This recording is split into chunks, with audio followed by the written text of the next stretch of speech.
Hello guys, അപ്പോൾ welcome back. ഈ ഒരു വീഡിയോ എന്ന് പറഞ്ഞാൽ ഡിജിറ്റൽ റൈറ്റിൻ്റെ ഒരു സെക്കൻഡ് പാർട്ടായിട്ട് നമുക്ക് വേണമെങ്കിൽ കൺസിഡർ ആക്കാം.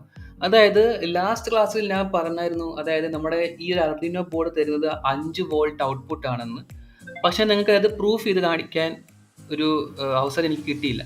അപ്പോൾ ഞാൻ ഈ വീഡിയോ കൂടെ ഞങ്ങൾ അതിൻ്റെ പ്രൂഫ് ചെയ്ത് കാണിക്കാൻ പോവുകയാണ്, അതായത് എങ്ങനെയാണ് 5 വോൾട്ട് വരുന്നതെന്ന്. പിന്നെ നേരത്തെ പറഞ്ഞ പോലെ ഡിജിറ്റൽ റൈറ്റ് നമ്മൾ യൂസ് ചെയ്യുമ്പോൾ ബേസിക്കലി അവിടെ നടക്കുന്നത് എന്താന്ന് പറഞ്ഞാൽ ഇത് ഓരോ പിന്നിനെയും ഒരു ആക്റ്റീവ് ആക്കി വിടും. ഏത് പിൻ നമ്പറാണ് ഇവിടെ എഴുതുന്നത് നമ്മൾ. ഇപ്പം ഞാൻ LED ബിൽറ്റ് എന്ന് പറഞ്ഞാൽ ശരിക്കും പറഞ്ഞാൽ 13 ഇപ്പം ഞാനിപ്പോൾ സപ്പോസ് 13 എഴുതിയെന്ന് വിചാരിച്ചോ. അപ്പോൾ 13 എന്ന് പറയുമ്പോൾ 13th ഡിജിറ്റൽ പിൻ. അപ്പം ഞാൻ ഡിജിറ്റൽ റൈറ്റ് 13 ഹൈ എന്ന് കൊടുക്കുമ്പോൾ ഈ 13th പിന്നിനെ ഒരു ഹൈ വോൾട്ടേജ് ഇത് പ്രൊവൈഡ് ചെയ്യുന്നു പറഞ്ഞായിരുന്നു അല്ലേ. അപ്പം ഞാനൊരു സിമുലേറ്റ് ചെയ്ത് കാണിക്കാം. സിമുലേറ്റ് ചെയ്യുമ്പോൾ ഞാൻ 2 സെക്കൻഡാണ് ഇത് ഡിലേ വെച്ചേക്കുന്നത്. അപ്പോൾ നിങ്ങൾക്ക് കാണാൻ പറ്റും ഒരു 4.4 വോൾട്ടേജ്, ഓൾമോസ്റ്റ് 5 വോൾട്ടിൻ്റെ അടുത്താണ് ആർഡിനോ ബോർഡ് സപ്ലൈ ചെയ്യുന്നത്. കണ്ടോ, മനസ്സിലായോ? ആൻഡ് നിങ്ങളൊരു ഇത് ഓസിലോസ്കോപ്പ് ആണ്. എന്നിട്ട് നിങ്ങളുടെ വേവ് ഫോം കാണാം, ഡിജിറ്റൽ സിഗ്നലാണ്. അപ്പോൾ പല ആൾക്കാർക്ക് ഡൗട്ട് എന്തെന്ന് പറഞ്ഞാൽ ഈ ഡിജിറ്റൽ സിഗ്നൽ ആണെന്ന് എങ്ങനെ മനസ്സിലായി എന്നാണ്. നോക്കൂ, സ്വാഭാവികമായിട്ടും വോൾട്ടേജ് ഇതിൽ കൂടെ കയറുമ്പോൾ ഒരു ഡിജിറ്റൽ സിഗ്നൽ മാത്രമേ ക്രിയേറ്റ് ചെയ്യാൻ ചാൻസസ് ഉള്ളൂ. അനലോഗ് സിഗ്നൽസ് വരാൻ ചാൻസസ് ഇല്ല. അപ്പോൾ ഇത് പ്രൂഫാണ്. ഇതൊരു DC ഇലക്ട്രോണിക്സ് ഡിവൈസ് ആയതുകൊണ്ടും ഈ ഒരു ബോർഡ് മൊത്തം വർക്ക് ചെയ്യുന്നത് DC സപ്ലൈയിലാണ്. അപ്പം ഇതിന് വോൾട്ടേജ് മാത്രം ഔട്ട്പുട്ട് തരാനും റീഡ് ചെയ്യാനുള്ള കഴിവ് മാത്രമേ ഉള്ളൂ. അപ്പോൾ ആ ഔട്ട്പുട്ട് ഔട്ട്പുട്ടായിട്ട് നമുക്ക് വോൾട്ടേജ് തരുമ്പോഴാണ് ഈ ഒരു റീഡിങ്സ് നമുക്ക് കാണുന്നതും നമുക്കൊരു ഡിവൈസ് റൺ ചെയ്യാൻ പറ്റുന്നത്.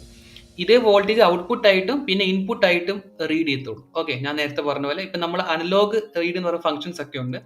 അത് ശരിക്കും പറഞ്ഞ് ചെയ്യുന്നത് എന്താന്ന് പറഞ്ഞാൽ ഈ കിട്ടുന്ന വോൾട്ടേജ് വാല്യൂനെ ഈ പിൻ വഴി റീഡ് ചെയ്തെടുക്കും. എന്നിട്ട് ആ വോൾട്ടേജ് നമ്മൾ ഡിസ്പ്ലേ ചെയ്യും. ആ വോൾട്ടേജ് നമ്മൾ കൺവേർട്ട് ചെയ്താണ് പല സെൻസറിൻ്റെ വാല്യൂസ് ഒക്കെ നമ്മൾ കാൽക്കുലേറ്റ് ചെയ്ത് എഴുതുന്നത്. കാരണം ഇതിൻ്റെ ടെമ്പറേച്ചർ എന്താണെന്നോ പ്രഷർ എന്താണെന്നോ ഒന്നും അറിയത്തില്ല. ഓക്കെ, ഇതിനാകെ അറിയുന്നത് വോൾട്ടേജ് മാത്രമേ ഉള്ളൂ. അപ്പോൾ ഈ ഒരു വോൾട്ടേജ് എവിടെ നമ്മൾ ആക്റ്റീവായിട്ട് കൊടുക്കുന്നോ അവിടുന്ന് ഔട്ട്പുട്ടായിട്ട് തരികയും ചെയ്യും. ഡിജിറ്റൽ റൈറ്റ് കൊടുക്കുകയാണെങ്കിൽ ഡിജിറ്റൽ റീഡ് വഴി നമുക്ക് വേണമെങ്കിൽ ആ ഒരു വാല്യൂസിനെ വോൾട്ടേജ് നമുക്ക് റീഡ് ചെയ്യാൻ പറ്റും. അനലോഗ് വാല്യൂസ് നമ്മൾ യൂസ് ചെയ്യും, സെൻസേഴ്സ് ഒക്കെ യൂസ് ചെയ്യുമ്പോൾ ആ സെൻസർ ഒരു വോൾട്ടേജ് കൊടുക്കും. അതിനെ ഇത് റീഡ് ചെയ്തിട്ട് നമ്മൾ ഫോർമുല വെച്ച് അതിനെ എന്ത് ചെയ്യും, നമ്മൾ ഡിസ്പ്ലേയിലോട്ട് അതിൻ്റെ വാല്യൂ കാണിക്കും. അപ്പം ശരിക്കും പറഞ്ഞാൽ ഇതിന് അനലോഗ് വാല്യൂസ് റീഡ് ചെയ്യാനുള്ള കപ്പാസിറ്റി ഇല്ല. ഇത് ഡിജിറ്റൽ വാല്യൂസ് മാത്രമേ റീഡ് ചെയ്യത്തുള്ളൂ, ഔട്ട്പുട്ടായിട്ട് കാണിക്കത്തുള്ളൂ. ഓക്കെ, അപ്പോൾ ഇതിനകത്ത് കാണിക്കാൻ വേണ്ടിയായിരുന്നു ബേസിക്കലി ഒരു ഇത് ഉദ്ദേശിച്ചിരുന്നത്. ആൻഡ് അപ്പം നിങ്ങൾ ചോദിക്കും ബാക്കി പിന്നുകളുടെ അവസ്ഥ എന്താണെന്ന്. നമുക്ക് നോക്കാം. അതായത് ബാക്കി പിന്നുകൾ ഇപ്പം ഞാൻ റാൻഡം ആയിട്ട് ഒരു പിൻ എടുക്കാം. ഞാൻ 2 എടുത്തെന്ന് വിചാരിച്ചു. അപ്പോൾ ഈ ഒരു 2 ആ സമയത്തുള്ള 2ൻ്റെ പിന്ന് ഞാനിത് മറ്റേത് ഗ്രൗണ്ടിലും കൊടുക്കാം. ഓക്കെ, അപ്പോൾ ആ സമയത്ത് ഇവിടെ ഇതിൽ വോൾട്ടേജ് വരുന്നത് നോക്കാം.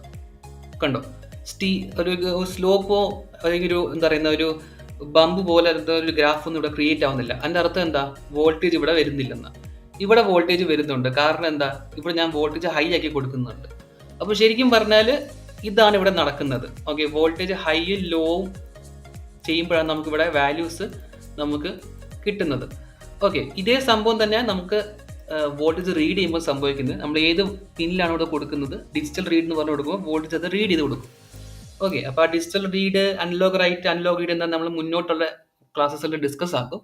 ജസ്റ്റ് ഒരു പ്രൂവ് ചെയ്ത് കാണിക്കാൻ വേണ്ടി എടുത്തതായിരുന്നു. അതായത് വോൾട്ടേജ് ആണ് ഇത് ഔട്ട്പുട്ടായിട്ട് തരുന്നത്, വേറെ ഒന്നുമല്ല എന്ന് കാണിക്കാൻ വേണ്ടി. Okay, hope you understand. And നമുക്ക് അടുത്ത സെഷനിൽ കാണാം.